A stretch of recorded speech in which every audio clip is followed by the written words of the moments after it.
할렐루야. 우리 옆에 분들에게 이렇게 인사하겠습니다. 하나님과 동행하는 기쁨을 누립시다. 하나님과 동행하는 기쁨을 누립시다. 아멘.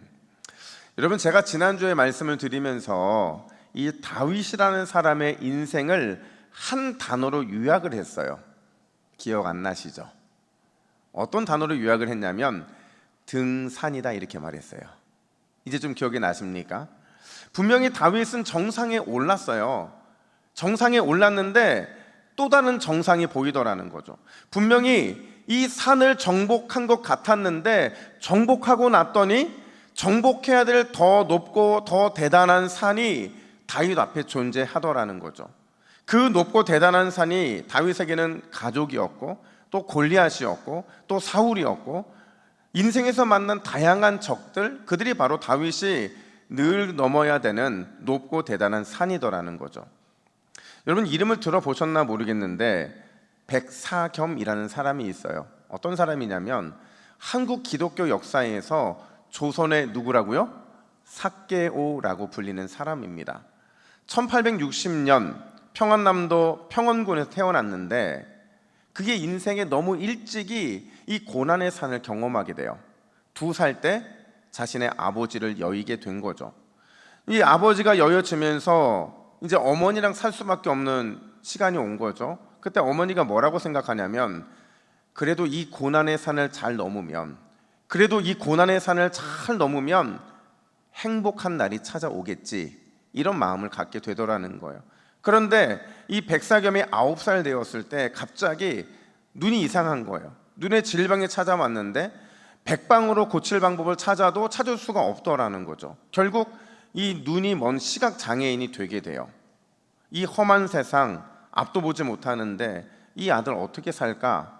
이 어머니의 시름이 굉장히 깊어지게 된 거죠. 근데 여기에 설상가성으로 이쯤에서 이 어머니마저 세상을 떠나게 되더라는 거예요. 그러니까 잘 생각해 보세요. 2살 때부터 시작돼서 9살에 오기까지 그의 인생은 계속 산이었어요. 이 산을 넘었나 싶었는데 또 산이 등장하고 또 넘었나 싶었는데 또 산이 등장하고, 그래서 어린 그에게 인생의 산은 절망 그 자체였다라는 거죠. 여러분, 실제로 우리의 삶이 그렇지 않습니까? 우리는 분명히 끝난 것 같아요. 분명히 끝이 났어요. 근데 끝났다고 생각한 그 순간에 우리의 눈앞에 뭐가 등장해요? 또 다른 인생의 산이 등장을 하죠. 또 다른 고난의 산이 등장하죠. 잘 극복했다고 생각했는데 이번에는 극복하고 넘어갔더니 눈앞에 어떤 산이 펼쳐져요?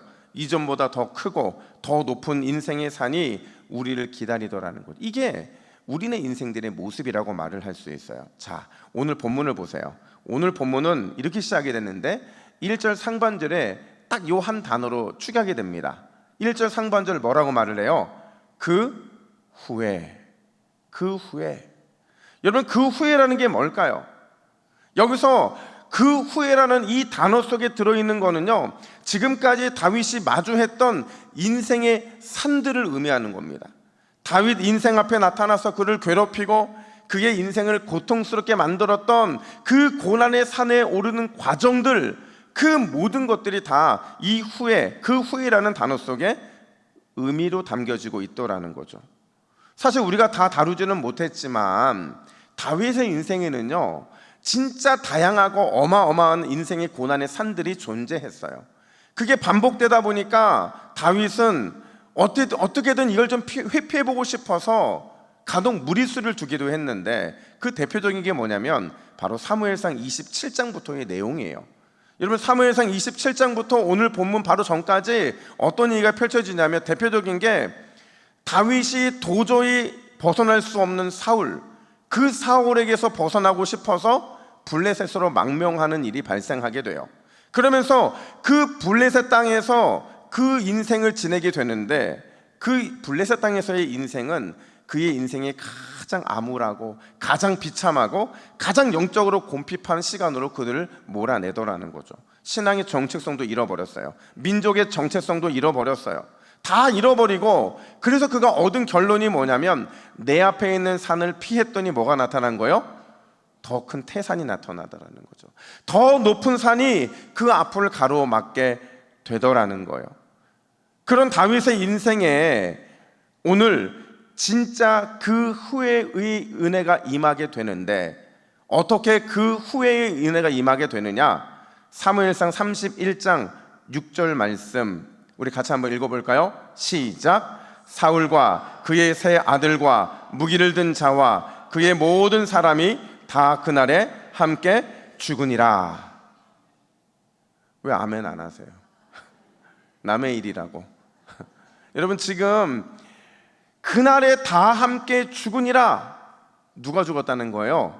사울이. 그냥 사울이 아니고 다윗을 그렇게 괴롭히고 힘들게 하던 사울이 죽었다는 거예요. 근데 이 죽었다는 의미는요, 단순히 죽은 게 아니라 그를 괴롭혔던 고난의 산이 이제 끝이 났고, 이제 그의 인생에 새로운 하나님의 역사가 이루어지고 새로운 인생의 출발이 이루어질 것이라는 희망을 품어도 된다라는 그 상황들이 펼쳐지고 있다라는 거죠. 근데 여러분, 충격적인 건 뭔지 아세요? 그 새로운 하나님의 역사, 그 새로운 인생의 출발이 다윗이 원하던 모습이 아니더라는 거예요. 다윗이 원하는 대로 그 출발이 되어지지 않더라는 거죠. 왜 그러느냐? 3절 하반절부터 4절 상반절까지 우리 함께 읽습니다. 시작. 헤브론 각 성읍에 살게 하니라. 유다 사람들이 와서 거기서 다윗에게 기름을 부어 유다 족속의 왕으로 삼았더라. 아멘. 여러분, 분명히 다윗은 사무엘로부터 기름 부음을 받았죠. 어떤 왕이 되라고 기름 부음을 받았죠? 이스라엘의 왕이 되라고. 한 지파, 단지 한 지역을 통치하는 리더가 아니라 이스라엘 온 땅, 이스라엘 온 백성들을 대표하는 왕으로 그렇게 기름을 부음 받은 거예요. 근데 오늘 본문 3절과 4절에 보면 여러분, 다윗이 어디서 왕이 되죠? 어디에서 왕이 돼요? 헤브론에서. 이 말은 바꿔 말하면 그가 12지파의 왕이 된 게 아니라 단지 유다 지파만의 왕이 됐음을 의미하는 거죠. 그것도 아주 멋진 취임식이 이루어진 게 아니라 그냥 백성들이 찾아와서 기름 부음이 전부더라는 거예요. 여러분, 이게 다윗이 기대한 그 후회였을까요? 이게 10여 년 동안 그토록 고생의 산을 넘으면서도 참고 인내한 대반전의 결과냐? 묻고 있는 거죠.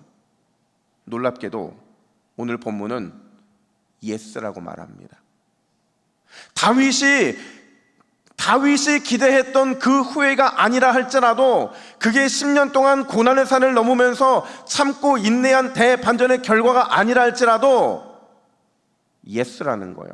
그렇다는 거죠. 무슨 말이냐면 하나님의 계획은 다윗이 광야에서 예루살렘으로 곧장 직행하는 거기에 있는 것이 아니라 오히려 헤브론이라고 하는 이 디딤돌을 거쳐서 예루살렘에 가는 것, 그게 누구의 뜻이었다고요? 하나님의 뜻이고 하나님의 계획이더라는 거죠.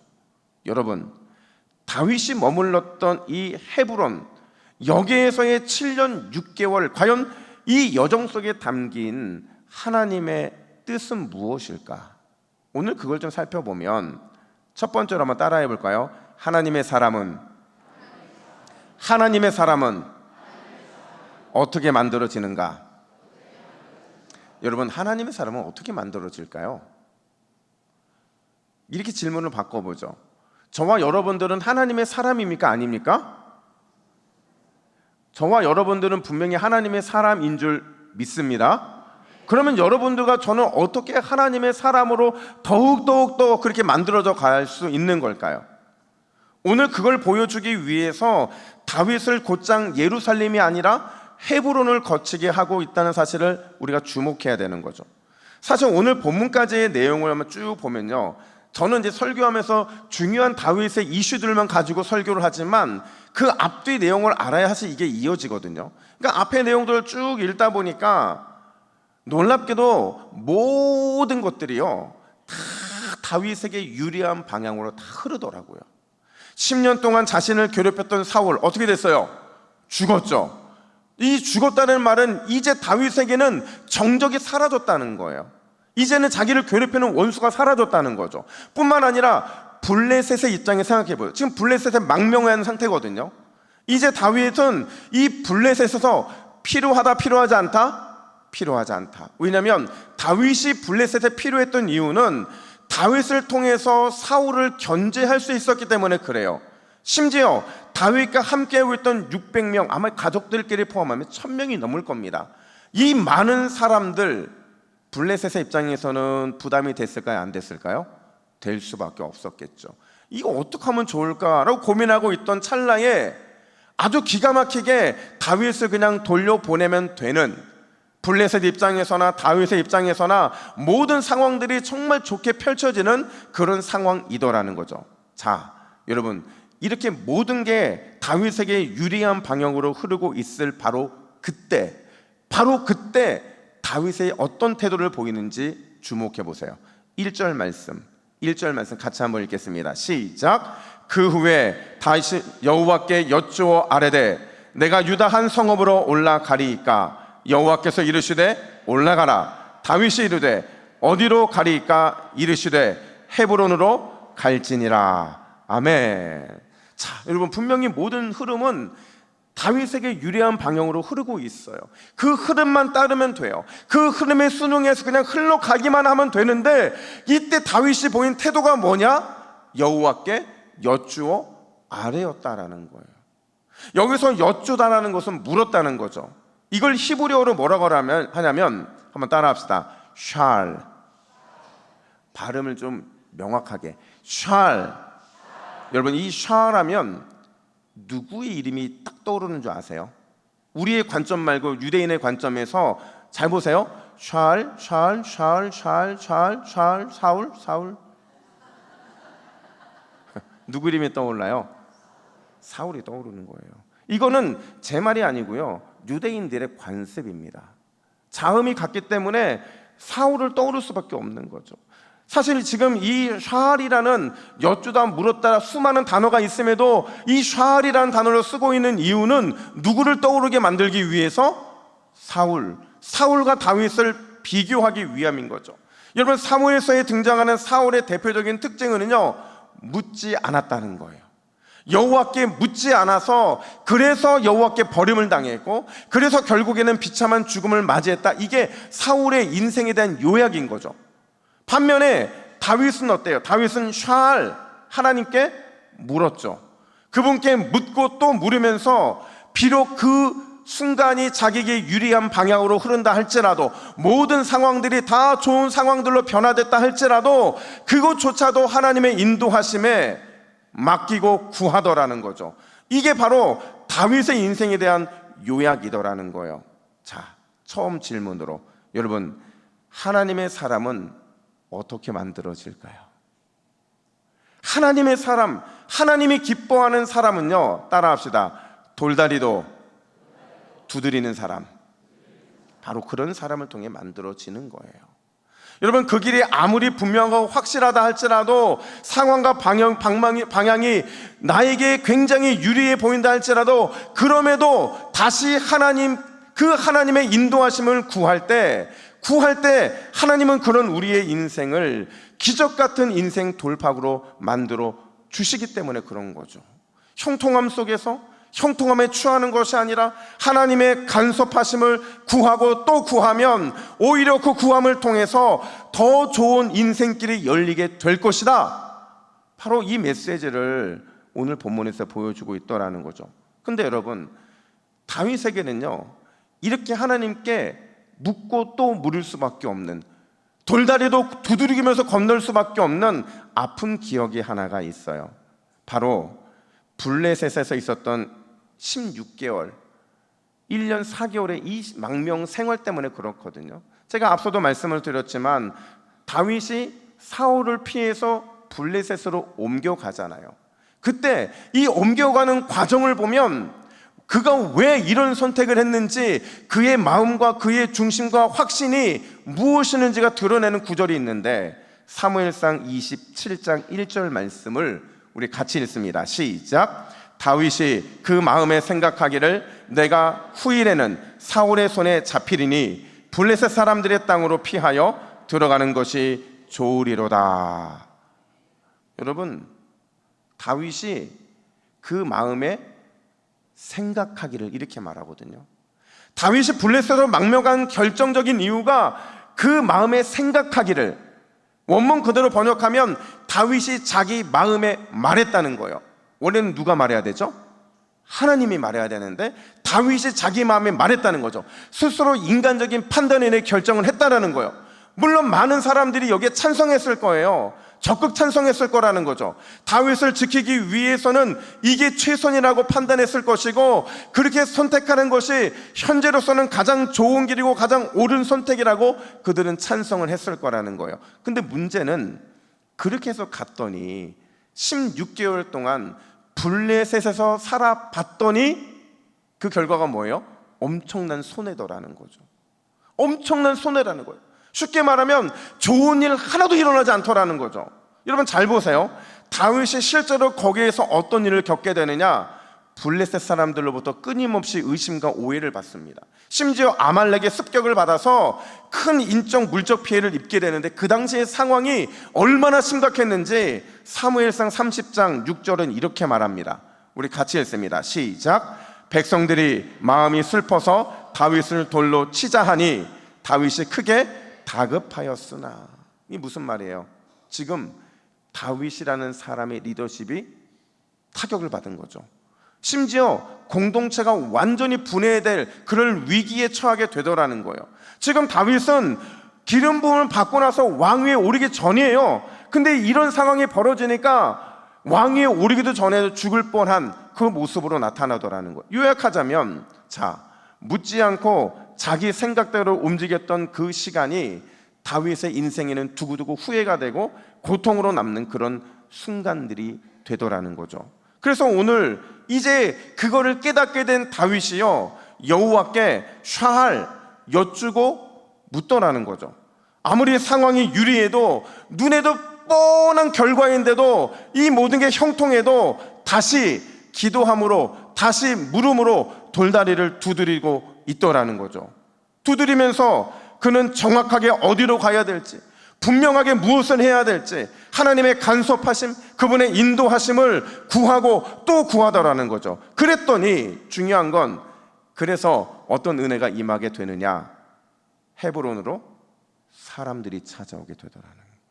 그냥 사람들이 아니라 유다 족속의 대표들이 찾아와서는 그의 머리에 기름을 붓고 당신을 우리의 통치자로 삼겠다라는 공식적인 인정을 하더라는 거죠. 이 말은 무슨 말이냐면, 우리가 당신의 든든한 지지자가 되어 주겠다라는 거예요.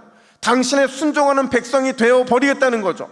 당신과 죽음의 순간까지 함께 하겠다라는 이 약속의 체결을 오늘 본문에서 그렇게 하고 있더라는 거예요. 사랑하는 여러분, 하나님은 언제나 샬, 묻고 엿주는 사람을 통하여 위대한 하나님의 나라를 이루시는 줄 믿으시기를 축복합니다.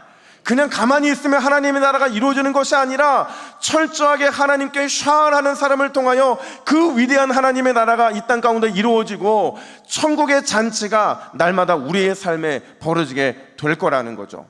그렇기 때문에 우리는요, 모든 준비가 다 끝났어도, 모든 게 다 형통해 보여도 다시 하나님께 뭐 해야 된다고요? 샬, 묻고 또 물어야 되는 거죠. 이걸 경험했더니 다윗은 이렇게 확신 있게 말할 수 있었던 거예요. 시편 37편 5절 6절 말씀 우리 같이 읽습니다. 시작. 내 길을 여호와께 맡기라. 그를 의지하면 그가 이루시고 빛같이 나타내시며 정오의 빛같이 하시리로다. 아멘. 한마디로 여호와께 계속해서 묻고 여쭈면 하나님께서 가장 확실한 도장을 찍어주시겠다라는 거예요. 가장 완벽한 승리를 약속해 주시겠다라는 거죠.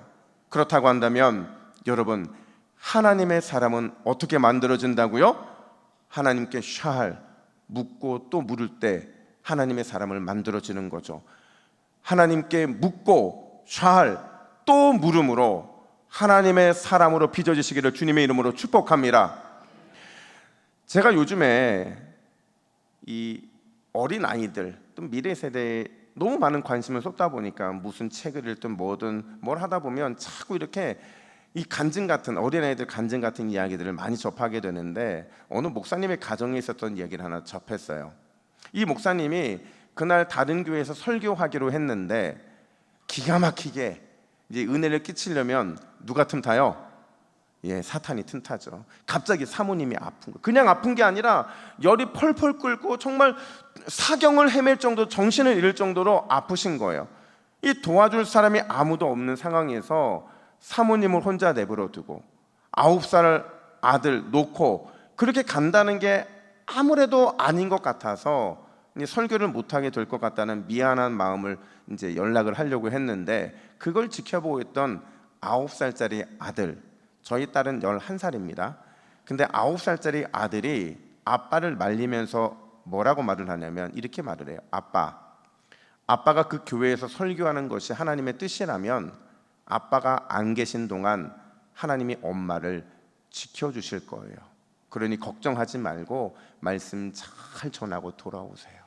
이 말을 들으니, 이 9살짜리의 믿음의 말을 들으니 이 목사님이 용기가 안 나겠어요.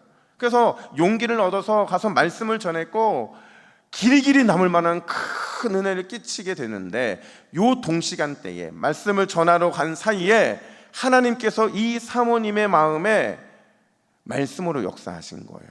뭐라고 말씀하셨냐면 내가 너를 지키리라. 내가 너를 반드시 지키리라. 이 음성이 너무나 또렷하게 들려지면서 이 사경을 헤매던 모습에서 깨어난 거죠. 깨어나고서는 자기가 받은 이 응답을 뭔가 이렇게 글로 적었는데, 뭐라고 글로 적었냐면 이렇게 적습니다. 너 근심 걱정 말아라. 주 너를 지키리. 주 날개 밑에 거하라. 주 너를 지키리. 주 너를 지키리. 아무 때나 어디서나 주 너를 지키리. 늘 지켜 주시리. 찬송가 382장, 이 찬양을 바로 이 배경하에서 만들어지게 되더라는 거죠. 사랑하는 여러분, 우리가 하나님께 샤알하면, 하나님께 묻고 맡기면 반드시 근심 걱정 사라지고 가장 큰 기쁨의 빛과 가장 영광스러운 소망의 빛, 우리도 보게 될 줄로 믿습니다. 반드시 보게 될 줄로 믿습니다. 이 믿음이 있다면 더욱 여호와 하나님께 묻고 맡기십시오. 그런 우리의 삶에 위대한 은혜가 임하게 될 줄로 믿습니다. 뿐만 아니라 두 번째로 따라합시다. 과거의 사울에서 승리하라. 여러분, 사실 오늘 본문을 쭉 읽다 보니까요, 이렇게 끝나는 게 너무 가장 좋은 시나리오예요. 4절 상반절 말씀 같이 한번 읽어볼까요? 4절 상반절입니다. 시작. 유다 사람들이 와서 거기서 다윗에게 기름을 부어 유다 족속의 왕으로 삼았더라. 아멘. 완벽한 해피엔딩이잖아요. 이렇게 끝이 나야 되는데 갑자기 한 사람이 등장을 해요. 그리고는 이제 막 왕이 된 다윗에게 뜻밖의 소식 하나를 딱 전하는데 이게 다윗의 마음을 흔들어 놓습니다. 4절 하반절 말씀, 우리 4절 하반절도 함께 했습니다. 시작. 사울을 장사한 사람은 기럇 야베스 사람들이니이다 하매. 자, 여러분, 뭔가 뜬금없는 것 같잖아요. 왜 갑자기 해피엔딩으로 끝날 수 있는 이 말에, 이 이야기에 사울을 장사한 사람이 기럇 야베스 사람들이라는 이 말을 덧붙이고 있느냐? 아니, 바꿔 말하면 이 말을 누가 전한 것이며 왜 전한 것이냐 하는 거죠. 이유는 잘 모르겠어요. 추측만 될 뿐이죠.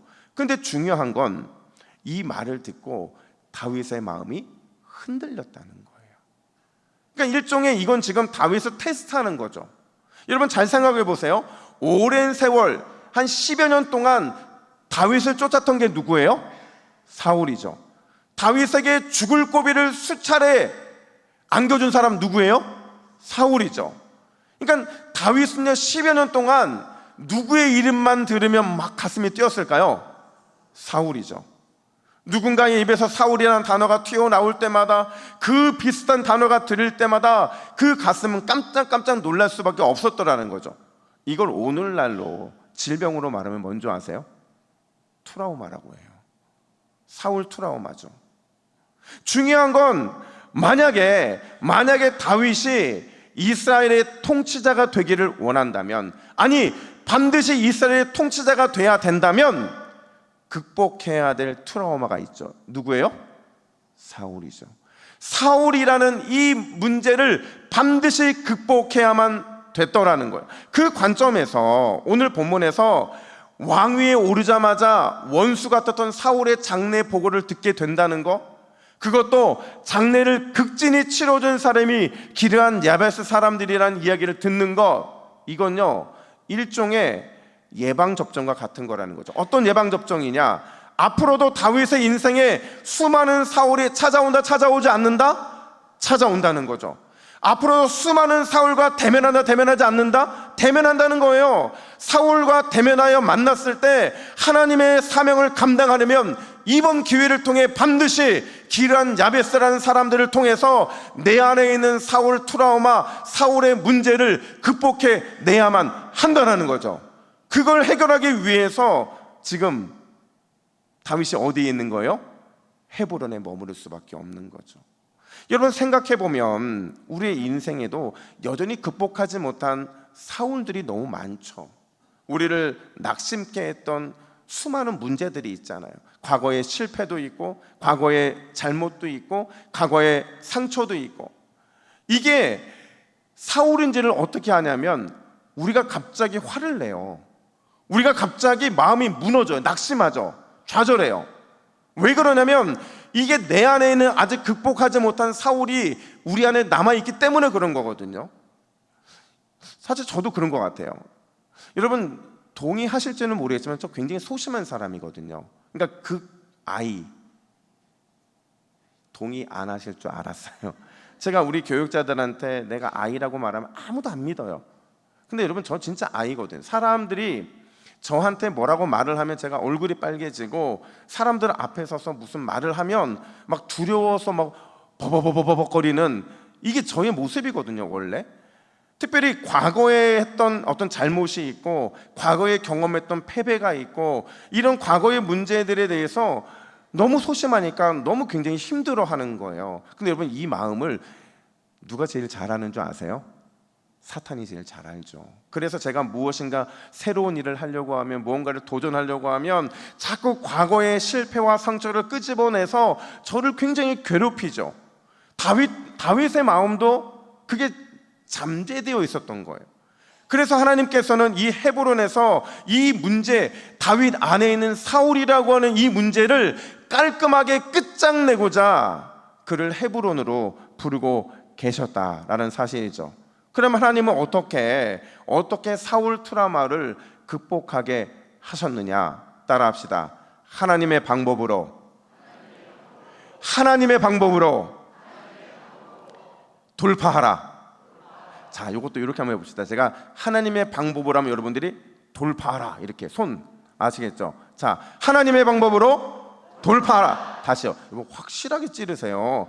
하나님의 방법으로 돌파하라. 자, 그럼 여기서 우리가 돌파해야 될 하나님의 방법이 뭘까요?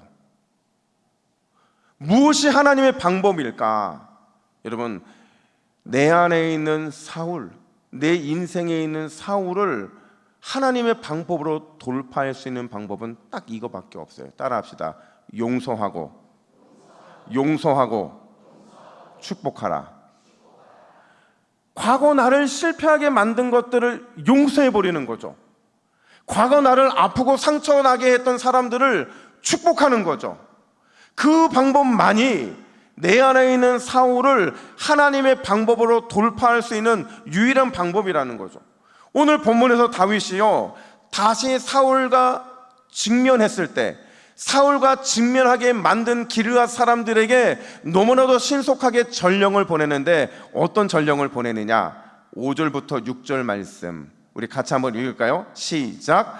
너희가 사울에게 이처럼 은혜를 베풀어 그를 장사하였으니 여호와께 복을 받을지어다. 여호와께서 은혜와 진리로 너희에게 베푸시기를 원하고 나도 이 선한 일을 갚으리니. 아멘. 여러분, 지금 다윗이 사울 트라우마 때문에 이 문제 앞에 직면했을 때 그걸 떠오르게 만들었던 이 기르한 야베스 사람들을 향해 어떤 선포를 해요? 축복의 선포를 하죠. 그리고 자기의 원수 이 사울을 장래 잘 치르던 그들을 용서하더라는 거예요. 그리고 진심으로 자기도 하나님께 너에게 복을 줄 뿐만 아니라 나도 너에게 직접적인 복을 주겠다라고 그런 고백까지 하더라는 거죠. 그렇게 했더니 결국 그 마음에 있는 사울이 용서가 되더라는 거예요. 그 사울이 내 안에 사라지게 되더라는 거죠. 더 놀라운 건 뭐냐면 이 이후에요, 다윗의 인생이 사울이 나타났을까요? 안 나타났을까요? 계속 나타났어요. 사울과 관련된 일들이 계속 일어났다라는 거예요. 근데 그 일이 일어날 때마다 똑같은 방식으로 용서와 축복으로 이 문제를 결국에는 뚫고 나가더라는 거죠. 사랑하는 여러분 안에 어떤 사울이 있습니까? 어떤 사울이 있든지 하나님의 방식으로 용서와 축복으로 뚫고 나가시기를 주님의 이름으로 축복합니다. 제가 앞서 서론에 누구 얘기했어요? 백사겸이라는 사람 얘기했잖아요. 그게 별명이 뭐라고요? 조선의 삭개오예요. 여러분, 조선의 삭개오라는 이름을 딱 들으면 누가 떠올라야 돼요? 삭개오가 떠올라야죠. 보세요. 조실 부모하고 시각 장애자가 된 이 불행한 인생, 그 인생을 살았던 백사겸이 과연 그의 인생에 이렇게 끝이 났을까요? 그냥 이렇게 고난의 삶들을 맞이하면서 절망한 게 그의 인생의 끝이었느냐 하는 거죠. 끝이었으면 조선의 삭개오가 될 수가 없는 거죠. 이 생계가 막막했던 백사겸이요, 결국에는 어린 나이에 무당의 수하에 들어가게 돼요. 거기에서 점쟁이가 되는데 무려 23년 동안 점을 보면서 사람들에게 거짓을 흘려버리기 시작을 해요. 근데 23년 만에 정말 기적 같은 일이 벌어지게 되는데 1891년 1월이에요. 한 전도자가 인가귀도라고 하는 이 소책자가 있었대요. 근데 옛날 아주 오래전에 교회를 다니시는 분들은 아마 목사님들로부터 인가귀도라는 이 책 이야기를 한 번쯤 들어봤을 거라고 추측을 하더라고요. 근데 여러분, 이게 무슨 책이냐면 온 가족이 예수를 영접하고 구원을 받았다, 바로 이런 내용들이거든요. 이게 처음에 이 책을 받았을 때 막 전기가 오르는 것 같고 뭔가 이 책을 보면 죽을 것 같은 마음이 들어서 펼쳐보지도 않았다는 거예요. 근데 어느 날 꿈속에 나타나서 이 책을 봐야 된다고 말을 하고 주변 사람들이 자꾸 그런 얘기를 하니까 그냥 눈은 안 보이니까 다른 사람들을 통해서 이 책의 내용들을 읽고 듣게 된 거예요. 그는 이 책을 읽기 전에는 자신이 불행한 인생을 살았다고 생각했어요. 저주받은 인생이라고 생각한 거죠. 근데 이 책을 다 읽고 나니까 그게 아니더라는 거예요. 예수 안에서 복된 인생이더라는 거죠. 하나님께 사랑받아 마땅한 인생이더라는 거예요. 근데 이 마음이 그 안에 확 들어오면서 지금까지 자기 환경을, 자기 안에 있는 사울을 용서하지 못했고 축복하지 못했는데 이제는 용서하게 되고 축복하게 되더라는 거죠. 그러면서 예수님이 그 안에서 이 사람의 마음을 완전히 사로잡게 되는데 몇 년간 점쟁이였다고 그랬어요? 23년간. 근데 그 나머지 40년 동안 이 은혜 가운데 전도자로 살게 돼요. 그리고 전도자로 살면서 과거의 사울에게서 승리한 이 경험이 많은 사람들을 구원하는 축복의 통로로 쓰임받게 되더라는 거죠. 여러분, 이런 말이 있어요. 더러운 짐승의 똥, 사람의 역겨운 배설물은 뭐가 된다고요? 가장 좋은 거름이 된다. 이 말 동의하세요? 바로 헤브론이 다윗에게는 그런 곳이었죠. 다윗은 이 헤브론에서 철저하게 하나님께 그분께 묻고 맡김으로 결국에는 하나님 쓰시는 사람으로 잘 준비될 수가 있었다라는 거예요. 또 다윗은 이곳 헤브론에서 다시 과거와 직면하면서 결국에는 자기의 인생을 괴롭혔던 이 사울 트라우마를 극복하고 승리하는 인생을 사는 비법을 배우게 되더라는 거죠. 여러분, 우리에게도 원치는 않지만 하나님께서 이끄시는 헤브론이 있어요, 없어요? 당연히 있죠. 우리는 하나님 제발 예루살렘으로 나를 이끌어 달라고, 그것이 나의 목적지가 되게 해달라고 구하지만 하나님께서는 우리를 헤브론에 머물러 있게 하실 때가 있더라는 거예요. 이때 우리는 생각해야죠. 여러분, 우리에게 헤브론이 왜 필요할까요? 왜 하나님은 굳이 이 중간 단계에는 헤브론을 우리로 하여금 머물게 하시는 걸까요? 그 이유는요, 헤브론을 통해서 배설물을 가장 좋은 거림이 되게 하기 위함인 줄 믿으시기를 축복합니다. 우리가 헤브론에 있는 이유는 이 헤브론을 통해 내 인생에 필요 없어 보이는 이 배설물들을 가장 좋은 거림이 되게 하셔서 우리로 하여금 하나님의 사람으로 더욱 빚어지게 하시기 위함, 그것 때문에 우리는 헤브론에 머물게 하신다라는 거죠. 그렇다고 한다면 사랑하는 헤브론의 성도 여러분, 배설물이 최고의 거림이 될 것을 믿으시기를 축복합니다. 그걸 믿는다면 더욱 하나님께 묻고 맡기고 용서와 축복으로 나아감으로 우리 안에 있는 인생 사울과 싸워 반드시 승리를 쟁취하시기를 예수님의 이름으로 축복합니다. 우리 다 같이 자리에서 일어나셔서 우리 마지막 결단하며 찬양하기를 원합니다. 여러분, 하나님이 우리에게 원하시는 것은 헤브론의 의미를 인정하는 거예요. 우리가 헤브론 때문에 걱정하고 염려하고 두려워하는 것이 아니라, 불평하고 원망하는 것이 아니라, 헤브론이 우리의 인생에 가장 좋은 곳임을, 더 좋은 곳을 향해 나아가기 위한 그 인큐베이터 같은 곳이라는 사실을 우리가 인정하는 거죠. 우리가 이 시간 아무것도 염려하지 말라, 아무것도 두려워하지 말라, 이 주님의 음성 앞에 찬양으로 올려드리면서 오늘 말씀 앞에 다시 한번 우리가 다짐하고 결단했으면 좋겠습니다. 두 손 높이 들고 아무것도 두려워 말라.